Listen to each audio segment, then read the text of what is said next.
अस्सलाम वालेकुम नाज़रीन। आज हम आए हैं project director Orangi town Rizwan Khan के पास। अभी हालिया दिनों में ही इन्होंने अपना चार्ज संभाला है, तो इनसे कुछ सवालात करते हैं और बहैसियत प्रोजेक्ट डायरेक्टर ये हमारे सवालात के जवाब देते हैं। आइए हम इनसे मिलते हैं। अस्सलाम वालेकुम। वालेकुम अस्सलाम।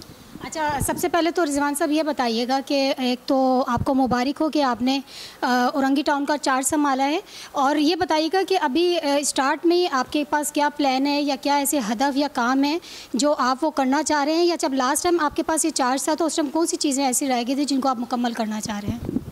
बिस्मिल्लाहिर्रहमानिर्रहीम। सबसे पहले मैं यूएनएन चैनल का शुक्रिया, आपका ख़ास तौर पे शुक्रिया अदा करना चाहता हूँ कि आपने मुझे मौका दिया।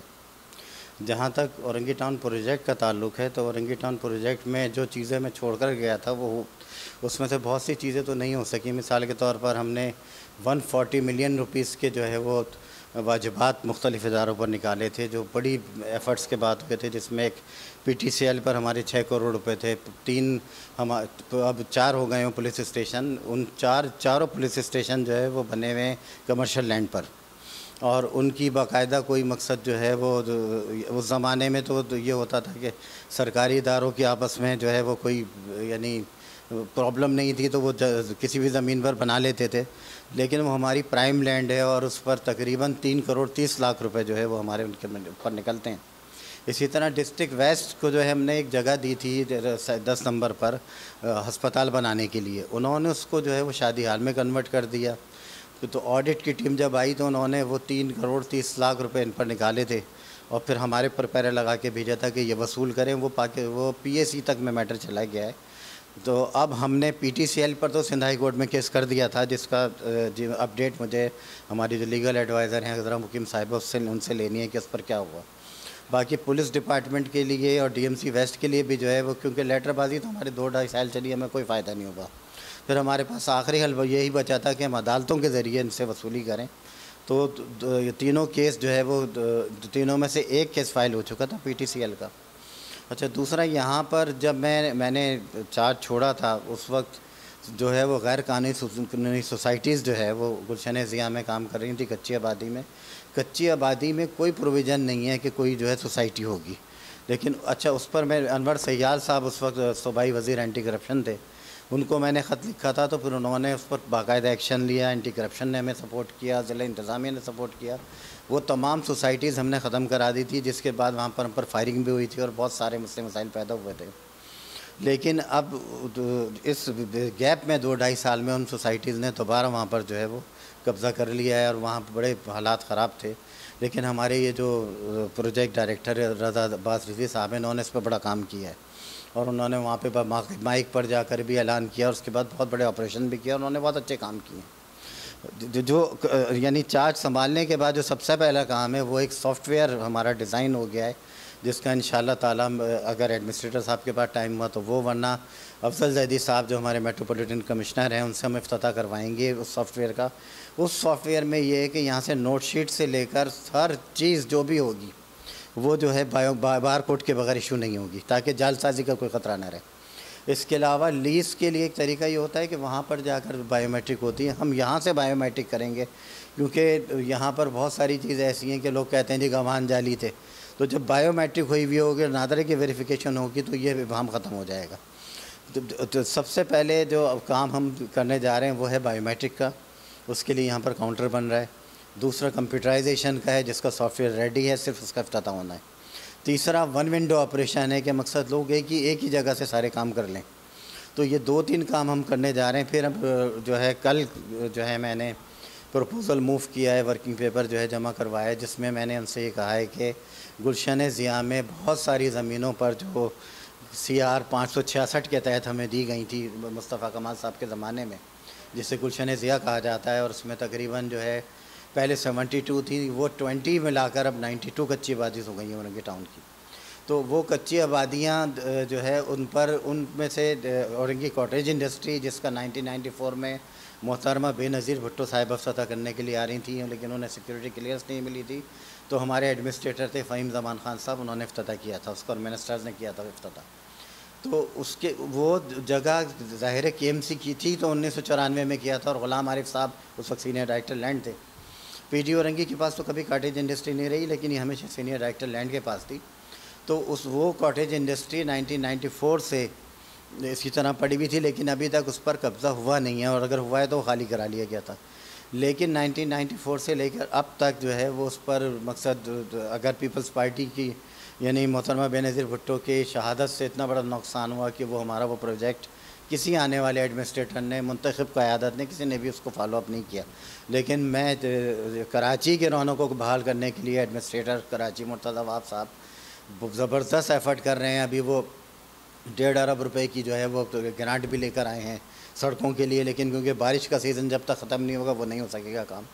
लेकिन ये है कि कराची में अब सड़कों की हालत भी जो है वो उसकी वजह से बहुत बेहतर हो जाएगी। जहाँ तक औरंगी टाउन का ताल्लुक़ है, हमें एडमिनिस्ट्रेटर साहब की और म्युनिसिपल कमिश्नर साहब की सबकी जो है वो ये मुकम्मल आशीर्वाद हासिल है कि मकसद सिस्टम को सही करें, करप्शन ख़त्म होना चाहिए, चीज़ें यहाँ पे सही हो जाएँ। तो लीज़ों को, लीज़ से लेकर मोटेशन, ट्रांसफ़र, हर चीज़ पर बार कोड होगा, सो उसका यहाँ पर कंप्यूटर रिकॉर्ड होगा। जब वहाँ सब रजिस्ट्रार के पास चीज़ें जाएंगी तो वो सारी चीज़ें जो है वो वहाँ से मकसद जब यहाँ से सारी हो चुकी होंगी तो उसको भी मुश्किल नहीं होगी। फिर एक इशू यहाँ पर वो चलता है, डबल लीज़ों का एक इशू यहाँ पर बहुत मशहूर हुआ।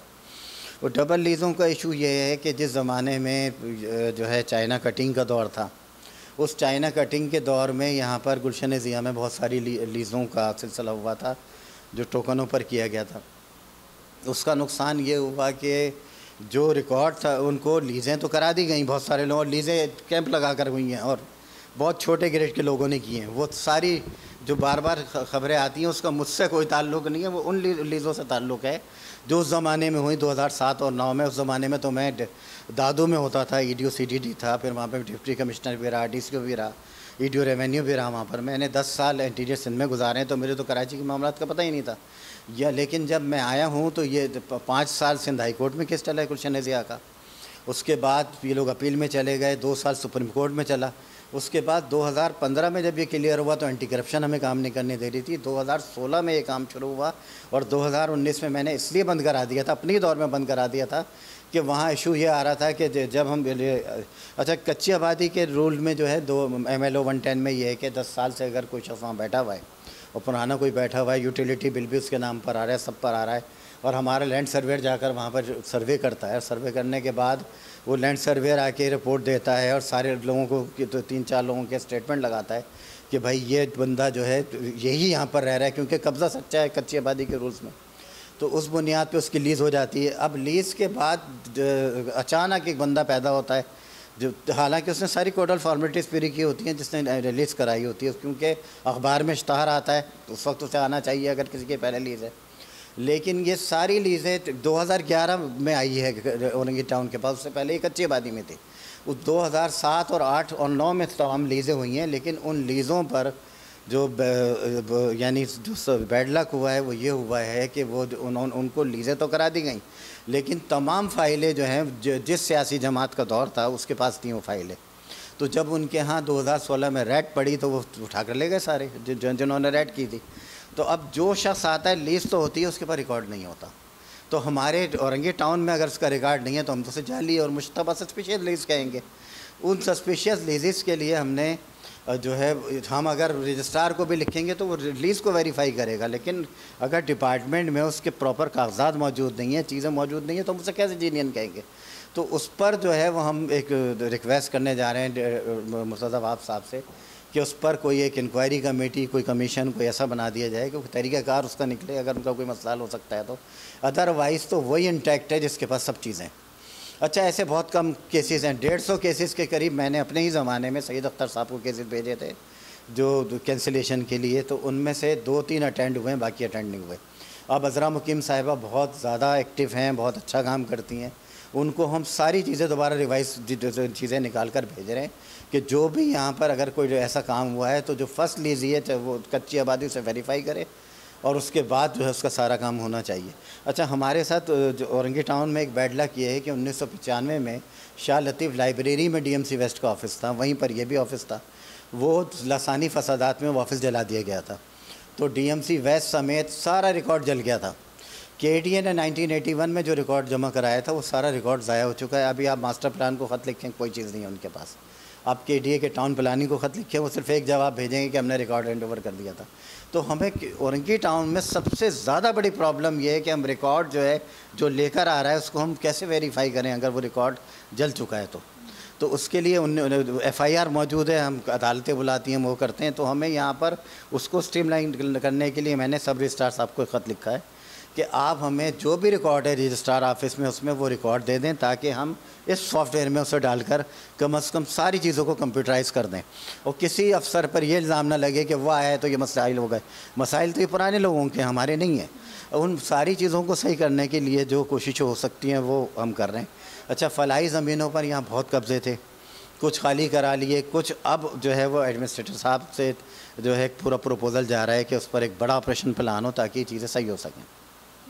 अच्छा रिजवान साहब, ये बताइएगा कि बाहैसियत प्रोजेक्ट डायरेक्टर आपके अंडर में कौन कौन से ऐसे काम आते हैं, क्योंकि बहुत सी हमारे यहाँ पे पब्लिक ऐसी है जिनको अभी अवेयरनेस ही नहीं है कि आपके अंडर में काम क्या क्या आते हैं, तो वो तफसीलात बताइएगा। मैं आपको बताऊँ कि जब ये 1981 में औरंगी पायलट प्रोजेक्ट ने जो है औरंगी टाउन में काम शुरू किया था, जो प्राइवेट था, NGO का, और जिसकी परवीन रहमान साहिबा का मर्डर भी हुआ उसमें।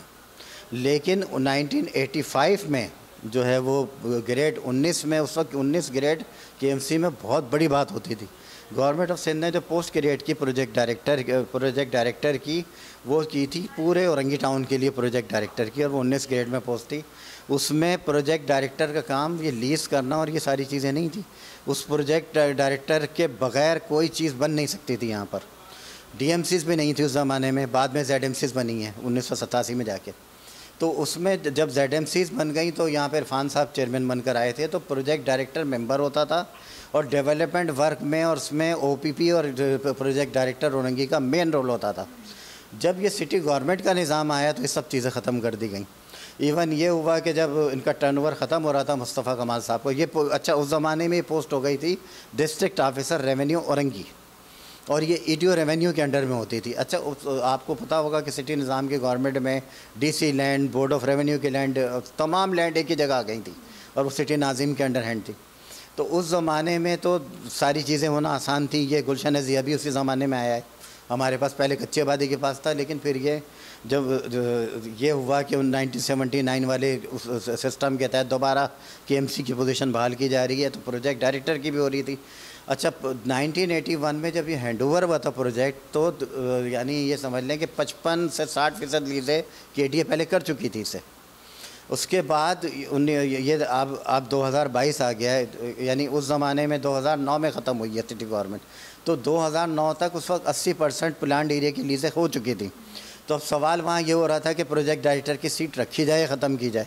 तो फिर मुस्तफ़ा कमाल साहब ने जो है वो एक मीटिंग की और उसमें उन्होंने कहा कि इस डिपार्टमेंट को कायम रखने के लिए कच्ची आबादियाँ ने दे दी जाएँ। तो फिर 72 कच्ची आबादियाँ, एंटी इंक्रोचमेंट डिपार्टमेंट और प्लान्ड एरिया देकर प्रोजेक्ट डायरेक्टर का बाकायदा एक प्रोजेक्ट लॉन्च हुआ। लेकिन अब बदकिस्मती से ना हमारा औरंगी कॉटेज इंडस्ट्री में कोई अमल दखल है, ना हम किसी डेवलपमेंट के काम में हमें पूछा जाता है। मकसद यहाँ इवन ये कि या इस डिपार्टमेंट में सरकारी गाड़ी नहीं है। यानी एक तरह से अगर कहा जाए कि पावरलेस हैं आप लोग इस दफ़ा। बिल्कुल पावरलेस हैं। हमारे पास एंटी इंक्रोचमेंट डिपार्टमेंट है, ट्रक नहीं है हमारे पास कोई भी। सिटी वार्डन हम रिक्वेस्ट करके बुलवाते हैं। यानी हम KMC इस डिपार्टमेंट में होना ये चाहिए कि यहाँ पर हर अफसर के पास गाड़ी भी हो और उसके बाद कम से कम हमें टूटे फूटे से ट्रक दे दिए जाएँ, उन्हीं को सही करा लेंगे। लेकिन यहाँ पर अगर हम किसी कोई ऑपरेशन करें, सामान उठा के लाना चाहें, तो हम बग़ैर उस एंटी इंक्रोचमेंट डिपार्टमेंट के जो KMC का है वो हम नहीं कर सकते। तो सर ये तो बेसिक्स चीज़ें हैं, तो ये आपको क्यों नहीं अवेल की जा रही है? जब मेयर कराची वसीम अख्तर साहब को हमने पुटअप किया था, फ़रीद ताजिक साहब उस वक्त डायरेक्टर स्टोर थे, उन्होंने एग्रीड किया था कि हम आपको, हमने उनसे ये कहा था हम हमें कंडेम वाले दे दें भाई, हम उसको चंदा करके बनवा लेंगे, लेकिन कम से कम एक ट्रक तो यहाँ होना चाहिए ना कि जब आप ऑपरेशन करते हैं तो कुछ भी नहीं होता हमारे पास। तो वो उस अप्रूवल भी हो गई थी, लेकिन हमें वो ट्रक नहीं मिले। फौरी तौर पे अगर आपको इस तरह की कोई रेट डालनी पड़ती है तो उसके लिए आप क्या करते हैं? हम एंटी इंक्रोचमेंट डिपार्टमेंट को लिखते हैं। अब तो बशीर सिद्दीकी साहब से पहले इमरान राजपूत साहब आ गए वहाँ पर, कल उन्होंने चार्ज संभाल लिया है, तो अब उनको हम लिखते हैं, फिर वो हमें अपने जो है वो यहाँ अपनी फ़ोर्स भी देते हैं। हमारी वाली तो अपनी फ़ोर्स यहाँ पर है, लेकिन ये कि मकसद वर्किंग फ़ोर्स है, लेकिन वो हमारे पास एसेसरीज़ नहीं है। फिर सिटी वार्डन की गाड़ी भी हमें राजस्थान साहब की से मिलती है। सिटी वार्डन को लिखते हैं हम ख़त, वो हमारे साथ जो है वो वाली गाड़ी करते हैं। डीसी साहब को ख़त लिखते हैं तो हमें रेंजर्स और पुलिस मिल जाती है। और फिर उनके ट्रकों पर जो एंटी इंक्रोचमेंट डिपार्टमेंट केएमसी का है, उनके ट्रकों पर हमारे ऑपरेशन होता है। मकसद हम अगर ऑपरेशन कल कोई करना चाह रहे हैं तो नहीं कर सकते। सर यूँ तो आप डिपेंडेड हो गए कि मतलब आपके काम तो लैंडिकेशन में चले जाएंगे, तो इसके लिए कोई इकदाम करने का कुछ एडमिनिस्ट्रेटर कराची से जो है आपने डिस्कस किया है कि इसके लिए क्या करना चाहिए फ़ौरी तौर पर? मुझे तो खैर बहुत ज़्यादा दिन नहीं हुए इस पर भी आए हुए, लेकिन वो सारी चीज़ें जो मैंने पहले की थी वो सब रिपीट करके अब हम ये हमारा पहला वाहिद एडमिनिस्ट्रेटर है जो मकसद ये समझ लेंगे ताकतवर तरीन भी हैं, ज़हीन आदमी हैं, बैरिस्टर हैं, कराची के दुख को समझते हैं, कराची की हर चीज़ को समझते हैं। और मैं समझता हूँ कि मोहतरम आसिफ अली जरदारी साहब से लेकर मुराद अली शाह साहब से लेकर सबकी गुड बुक्स में, और कराची के एक पार्कों को उन्होंने आबाद कर दिया है। अब वो मेरा ख़्याल है, मैं उनको सलाम पेश करता हूँ कि मकसद औरंगी टाउन के सबसे ज़्यादा दौरे उन्होंने किए हैं। हम वसीम अख्तर साहब से कहते रहे औरंगी आ जाएँ, वो सिर्फ एक दफ़ा है, वो भी अपने पार्टी प्रोजेक्ट के लिए आए। औरंगी टाउन, मैं आपको हैरत होगी कि मैंने 5 साल 3 महीने पहले पोस्टिंग रही है मेरी 2-3 दफ़ा में, लेकिन उस पोस्टिंग में जब डिपार्टमेंटल मीटिंग होती थी तो इतना बड़ा डिपार्टमेंट जिसका 20 करोड़ टारगेट है रिकवरी का, उस डिपार्टमेंट की मीटिंग कभी नहीं होती थी कि उससे बुला के पूछा जाए कि भाई इनके क्या मसाइल हैं। नतीजा ये हुआ कि हमारी वो यानी जो हमारी जो प्रॉब्लम्स हैं उन तक से पहुँचती नहीं थी। मेयर कराची साहब रिकवरी के मीटिंग में हमारी खिंचाई ज़रूर करते थे, लेकिन प्रॉब्लम्स कोई नहीं जानता था हमारी। ये सारी बातें जो मैं आपसे कर रहा हूँ ये वसीम अख्तर साहब से भी हुई हैं। उसके बाद इफ्तिखार फिर तो मुझे हटा ही दिया था, उसके बाद हो सकता है रज़ा साहब से हुई हो सकता है शारिक इलियास साहब उससे पहले रहे उनसे हुई हूँ। लेकिन मैंने आके ये देखा है कि सिर्फ़ और सिर्फ अगर यहाँ पर इस डिपार्टमेंट के लिए वाकई किसी ने काम करने की कोशिश की है तो राज़ा अब्बास साहब ने की, कि उन्होंने सॉफ्टवेयर को बनवाने में, कंप्यूटराइजेशन कराने में, ये मेरा तो ख्वाब था ही, लेकिन वो कंप्यूटराइजेशन हो रही थी शेख कमाल साहब कर रहे थे वहाँ पर लैंड डिपार्टमेंट में, जिसका फ़ायदा नहीं था क्योंकि लैंड डिपार्टमेंट का डायरेक्टर 18 ग्रेड का, प्रोजेक्ट डायरेक्टर की पोस्ट है 19 की, कच्ची आबादी का जो डायरेक्टर है सीनियर डायरेक्टर उसकी पोस्ट 19 की है। तो ये हम लईक अहमद साहब से ये कहते रहे कि भाई आप हमें इंडिपेंडेंट करें कंप्यूटराइजेशन करने के लिए, आप लोगों ने हायर किया हुआ था उन्होंने लोगों को। अब ये है कि मकसद यहाँ पर हम एक टीम बनाएंगे, बना लिए बल्कि हमने कंप्यूटराइजेशन की, तो एक लिंक यहाँ पर आ रहा है सॉफ्टवेयर का। उसके बाद हर चीज़ पुरानी लीज़ों पर हमारे पूरा फोकस है कि हम वहाँ पर हमें 4 लोग बैठाने पड़ जाएं सब रजिस्ट्रार ऑफिस में। हम जितने सालों की जो भी लीज़ हैं उन रिकॉर्डों को अपडेट करेंगे। उसके लिए अगर हमें एडमिनिस्ट्रेटर साहब ने इजाज़त दी, हम कैंप लगा कर वो तो रिकॉर्ड जमा करेंगे जहाँ से मिसे, जो 95 में जल गया था।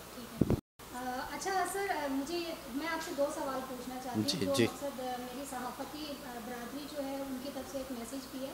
सबसे पहले तो मुझे ये बताइएगा सर, इन हक़ाइक़ में कहाँ तक सच्चाई है कि ये जो नाजायज़ तजावज़ होती हैं तो ये आप लोग रेट तो करते हैं लेकिन कुछ जगहों पे आप पैसा लेके जो है वो छोड़ देते हैं, इन चीज़ों में कहाँ तक सच्चाई है? देखें, किसी भी डिपार्टमेंट में चाहे वो केएमसी का एंटी इंक्रोचमेंट हो या यहाँ का एंटी इंक्रोचमेंट हो, काली भेड़ें सब जगह होती हैं। अच्छा, यहाँ बैठकर इस रूम में बैठकर शिकायत कोई करने आए तो हमें पता चलता है, लेकिन ये अच्छा हमारे पास बेसिक हमारे यहाँ सबसे बड़ी प्रॉब्लम ये चल रही है कि जो SLG 2013 है उसमें इफ्तिखार शलवानी साहब एक ऑर्डर निकाल कर गए थे कि डेबरीज़ और ये सारी मलबा ये उठाना KMC का काम है, लेकिन ये वाला काम मेयर कराची के दौर में DMC ने ले लिया जो हमारा काम है। अच्छा, एंटी इंक्रोचमेंट के चालान बंद करा दिए थे अमीर मुस्लिम हानी साहब ने, जो मेन रिकवरी थी यहाँ की। अब जब चालान बंद हुए तो ये खाता खुल गया कि किसी के साथ भी जो है वो डील कर लें या वो कर लें। तो यहाँ पर अगर मुझ तक कोई बात आ गई, मैंने तो अपने ज़माने में यह शिकायत बॉक्स भी लगाया हुआ था, अब हम वेबसाइट डिज़ाइन कर रहे हैं, कंप्यूटराइज़ कर रहे हैं कि यहाँ पे बाकायदा हमारे पास कंप्लेंट आ सके। जैसे पोर्टल बन जाता है इसी तरह से हम एक पोर्टल बना के वो लोगों को कंप्लेंट का मौका देंगे कि भाई कंप्लेंट बताएं कहाँ से क्या हुआ है, किसी शख्स ने अगर आपको डिस्टर्ब किया है। लेकिन इसको बेहतर से बेहतर करने के लिए, क्योंकि हमारे जावेद मुस्तफ़ा साहब और नसीमुल गनी साहब एंटी इंक्रोचमेंट को देखते हैं और अभी तो मुझे टोटल ब्रीफिंग जुम्मे को मिली है सारी, तो पहली बात मैंने उनसे यही कही है कि यार किसी गरीब आदमी के साथ तंग नहीं होना चाहिए और ज़बरदस्ती के नोटिस नहीं ले जाने चाहिए किसी के पास। हाँ, आपको लगता है कि गलत काम हो रहा है, उसे रुकवा के उसकी डॉक्यूमेंटेशन चेक करके उसके बाद अगर वो गलत है तो हम उसका काम बंद कराएं और उस पर लीगल एक्शन भी लें। यहाँ मसला ये है कि बहुत से लोग ऐसे हैं कि जो बड़ी ताकतवर हस्तियों से, सियासी लोगों से उनसे फ़ोन करा देते हैं। तो हमें एक एडवांटेज ये है कि हमारा एडमिनिस्ट्रेटर से ज़्यादा ताकतवर है, तो हम उन तक बात पहुंचा सकते हैं कि भाई हम पर कहाँ से कौन सा प्रेशर आ रहा है। लेकिन ये कि ये मैं बिल्कुल बरमला कहूँगा कि तजावुज़ात कायम कराने में सियासी लोगों का, समाजी लोगों का, ताकतवर लोगों का बहुत बड़ा हाथ है।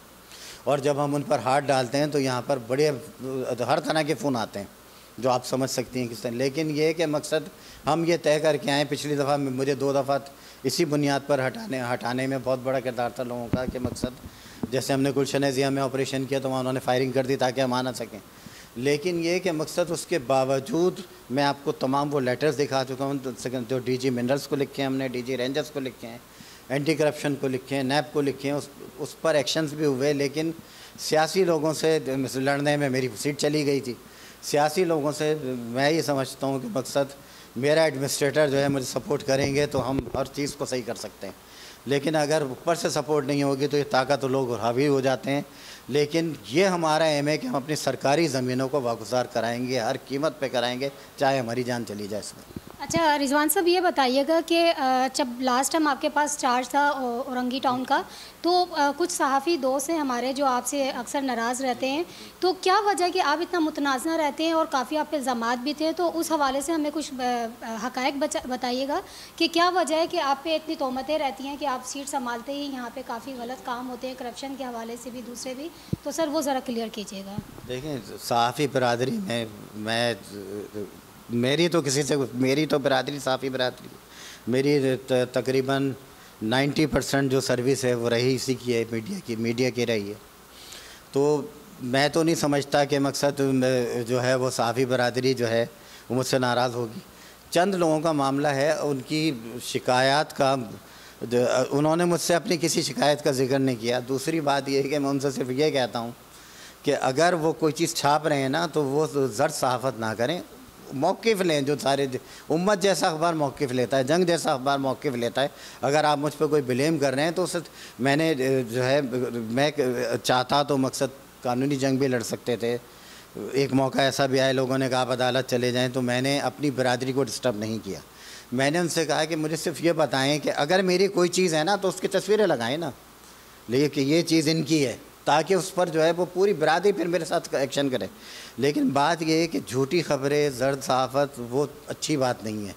मैं दावे से कह सकता हूँ कि मैंने अभी जो चार्ज संभाला है तकरीबन 1000 से ज़्यादा लोग यहाँ मुझसे मिलकर गए। 2.5 साल में सिर्फ 11 लीज़ें हुई हैं। मैंने तो औरंगी को आबाद किया है। उसमें अगर कोई गलत चीज़ हुई है, मेरे पास अगर किसी आम आदमी ने भी आके कहा है कि ये चीज़ इस तरह हो गई, ये इस असल बात ये वाली थी, तो मैंने उसी वक्त उसके सामने उसकी कैंसिलेशन का लेटर बनाकर 3 महीने में तो हम खुद भी कैंसिल कर सकते हैं। 3 महीने के बाद कोर्ट ऑफ लॉ से होती है, तो आप बाकायदा मैं आपको लिस्टें पेश कर सकता हूँ कि हमारी तरफ से देरी नहीं हुई उस काम को करने में। हमने फ़ौरन रजिस्ट्रार को ख़त लिखा है कि हमारे पास ये असल ऑनर आ गया, ये वाली चीज़ थी, और हमें अच्छा हम जब हम लीज़ करते हैं तो उसमें इंडेमनिटी बॉन्ड होता है, एक हल्फनामा भरवाया जाता है कि किसी स्टेज पर भी अगर आप गलत साबित हुए और आपने गलत बयानी की होगी तो हम आपको यानी बहा के सरकार उस जगह से आपको जो है वो बेदखल कर सकते हैं, यानी वो लीज़ कैंसिल हो सकती है।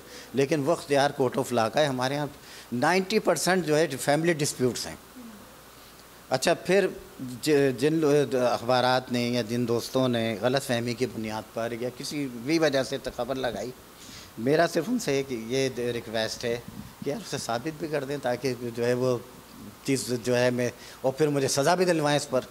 मैं अल्लाह के रहमो करम से अल्लाह ताला का शुक्र अदा करता हूँ, मुझ पर कोई नैब इंक्वायरी नहीं है, कोई एंटी करप्शन में रजिस्टर्ड कंप्लेंट नहीं है। रूटीन की कंप्लेंट तो आती हैं, आप भी अभी दरख्वास्त दें, वो फ़ौरन कमेंट्स के लिए बुलवा लेंगे कि भाई ये इनका फैमिली डिस्प्यूट है। 90% कोर्टों में जो केस चल रहे हैं फैमिली डिस्प्यूट के, और फैमिली डिस्प्यूट इस तरह है कि मैं 4 भाई थे, वो जाली गिफ्ट डेट बना ली उन्होंने उसको। तो अच्छा, हमारे यहाँ तो जो है वो रजिस्टर्ड भी हो जाती हैं, सब कुछ हो जाती हैं ये अदालतों में, ये अपने ओथ कमिश्नर वगैरह से जो तरीक़ेकार है उसका जो रूल्स हैं। अब वो लेकर आते हैं। अब उस बुनियाद पर हमने जो लैंड सर्वेयर की रिपोर्ट पे एक पूरा प्रोसीजर है ना कि वो 4-5 ऑफिसर जाते हैं, वो पूरी रिपोर्ट के बाद पीटी तो सबसे आखिरी मरहला है। अच्छा, जब उसमें सब जगह से ये लिख कर आ गया कि यहाँ कोई मसला नहीं है, कोई चीज़ नहीं है, तो हम लीज़ कर देते हैं। बाद में मसाइल पैदा होते हैं, बाद में कोई पैदा होता है। अब अगर कोई मिसाल के तौर पर 12 साल के बाद अगर कोई आके कहे कि मेरी तो 12 साल पहले हुई थी, तो भाई आपने अपनी बाउंड्री क्यों नहीं लगाई, आपने अपने सड़कों को सेफ़ क्यों नहीं किया। दूसरे ने जब बाउंड्री लगाई, जब उसने कच्ची आबादी में कब्ज़ा किया, जो कब्ज़े की बुनियाद पर ही होता है सारा, अगर उसने कब्ज़ा किया तो आपने कितनी कंप्लेंटें की यहाँ पर उसको छुड़वाने के लिए। तो बहुत सारी चीज़ें गलतफ़हमी की बुनियाद पे थी, और वो उन दोस्तों को जो इस बात का ज़ाहिर अंदाज़ा भी होगा, और वो कभी बैठेंगे तो सब ये बातें सारी क्लियर भी हो जाएंगी। लेकिन एज सच मैं नहीं समझता, मुझे इस बरादरी ने जितना इस 2.5 साल में सपोर्ट किया है, मैं कहता हूँ 99.9% मेरे फेवर के लोग थे। और अगर कोई 1% लोग मेरे अगेंस्ट थे तो वो किन बुनियादों पर थे, वो सवाल अभी तक मैं उनसे ये पूछता हूँ कि मेरा उनके साथ झगड़ा क्या है। दूसरी बात, अगर वो कहीं पर ये कहते हैं कि मेरे 3 बंगले, तो भाई तस्वीरें पेश कर दो। मैं तो चैलेंज करता हूँ, मेरे बच्चों के नाम पर, किसी के नाम पर कोई चीज़ निकल आए, किसी स्टेज पे निकल आए, मैं तो वो शख्स हूँ कि मैंने चार्ज संभाला है तो फ़ौरन सांबा बैंक पहुँच गया कि आप 8 महीने से डिफ़ाल्टर हैं। मेरी गाड़ी लीजिंग पर है, कोई ऐसी चीज़ साबित कर दी जाए जो मैंने की हो। दूसरी बात, मैंने हर दौर में ये ज़रूर है कि मैंने औरंगी को आबाद किया है, औरंगी को बर्बाद करने की कोई कोशिश नहीं की। इवन ये कि हम जर्मन का जो एक बड़ा मसला है, वहाँ पर हम इंडस हॉस्पिटल ला रहे थे, 10 नंबर पे जो है ये मेमन हॉस्पिटल वाले रेडी हो गए थे। बहुत सारे प्रोजेक्ट ऐसे आ रहे थे यहाँ पर कि औरंगी बहुत ऊपर चला जाता, लेकिन उनमें हमारे कुछ सियासी लोगों ने मसाइल पैदा किए। कुछ हमारी जो है वो ये समझ लें कि ऊपर से सपोर्ट नहीं मिली। जैसे मैंने 140 मिलियन के लिए साकिब सोमरो साहब से कहा कि सर आप सपोर्ट करें, लेकिन उन्होंने सपोर्ट नहीं की। लेकिन हमारी सपोर्ट डॉक्टर सैफुर रहमान ने बहुत की, उनकी वजह से हम अदालतों में गए, उनकी वजह से हमारी इम्कानात हैं। लेकिन 2.5 साल में मेरे हटने के बाद रिकवरी पोजीशन ये है कि मकसद, मैं आखिरी जो रिकवरी 5 से 5.5 करोड़ रुपए की दे के आया था, 2.5 साल में शायद ये 1 करोड़ तक भी नहीं पहुंच सके, जबकि हमारा 20 करोड़ का टारगेट था। उसमें 140 मिलियन तो चलो इदारे को अलग कर दें, 5-6 करोड़ की जो थी वो कम से कम इतनी तो होनी चाहिए थी ना कि इदारा चलता था। कम से कम डॉक्टर सैफुर रहमान साहब ये कहा करते थे कि जो महकमा भी रिकवरी का महकमा, वो इतने पैसे तो करे कि तनख्वाह जितनी था 1 साल में वो तनख्वाह हो मौजूद उसकी में। लेकिन ये कि मैंने मेरे पूरे ड्यूरेशन में रिकवरी की पोजीशन सबसे अच्छी रही, और अब मैं आ गया हूँ तो इंशाल्लाह ताला सबसे पहले मैंने जो एडमिनिस्ट्रेटर साहब के लिए प्रपोजल बनाया वो यही लाए कि इलेक्ट्रिक से 33 करोड़ रुपये कोई नहीं निकलवा सकता था, वो हमने निकलवाए। के इलेक्ट्रिक को अभी ग्राउंड रेंट का चालान जा रहा है। के इलेक्ट्रिक के जितने सब स्टेशन हैं उनका रेंट लेने जा रहे हैं हम। अगर ये काम हो गया तो अच्छा, फिर उसमें PTCL के 6 करोड़ उस वक्त थे, अब तो मज़ीद जो 2-2.5 साल में पैसे बढ़ गए हैं तो 6.5 करोड़ तक पहुंच गए होंगे। अगर ये 140 मिलियन आ जाते हैं तो बहुत फ़र्क पड़ेगा। लेकिन सबसे बड़ा काम जो है एडमिनिस्ट्रेटर साहब ने किया है कि इलेक्ट्रिक के बिलों में म्यूनसिपल यूटिलिटी का जो है वो चार्जेस फ्रेम आएंगे, तो मैं समझता हूँ पोर्टल से भी उन्होंने पैसे निकलवाएं। उन्होंने वो काम किए जो मुंतखब नुमाइंदों को करने चाहिए थे। तो KMC को पाँव पर खड़ा करने वाले काम तो सारे हो रहे हैं, उसमें हम सब का फ़र्ज़ है, सारे अफसरान का, जो रेवेन्यू जनरेशन के अफसरान हैं, कि हम अपने एफ़र्ट से कराची को कुछ देकर दें। मेरे पास तो बच्चे ही 1.25 साल है, मैं 1.25 साल में ऐसा काम करके जाना चाहता हूँ कि लोग अच्छे नामों से याद करें।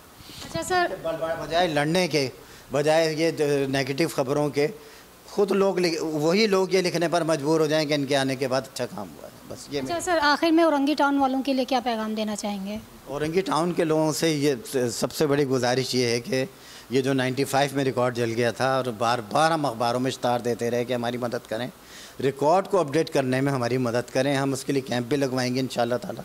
और जो भी मकसद यानी कि कंप्यूटराइजेशन के बाद चीज़ें सही हो जाएंगी, क्या सही होने जा रही हैं, लेकिन वो जो मसाइल हैं जो 95 से पहले के हैं, वो रिकॉर्ड जलने के बाद, जिसका KDA के पास भी अब रिकॉर्ड नहीं है, उसमें जिसके पास जो रिकॉर्ड अवेलेबल है वो यहाँ के जमा कराए ताकि वो कंप्यूटराइज्ड हो जाए। वो हम जिंदा हो ना हो, कोई भी बैठा हो, वो 1 मिनट में निकाल के दे दे उनको रिकॉर्ड। ठीक है, थैंक यू जी। जी नाजरीन, तो आपने प्रोजेक्ट डायरेक्टर रिजवान खान के तासुरात सुने भी। इनकी दिलचस्पी देखकर और तवज्जो देखकर अंदाज़ा होता है कि औरंगी टाउन की बहुत जल्दी किस्मत बदलने वाली है। कैमरामैन अलवाज़ बारी के साथ किरण राजपूत, उफ़क़ न्यूज़ नेटवर्क।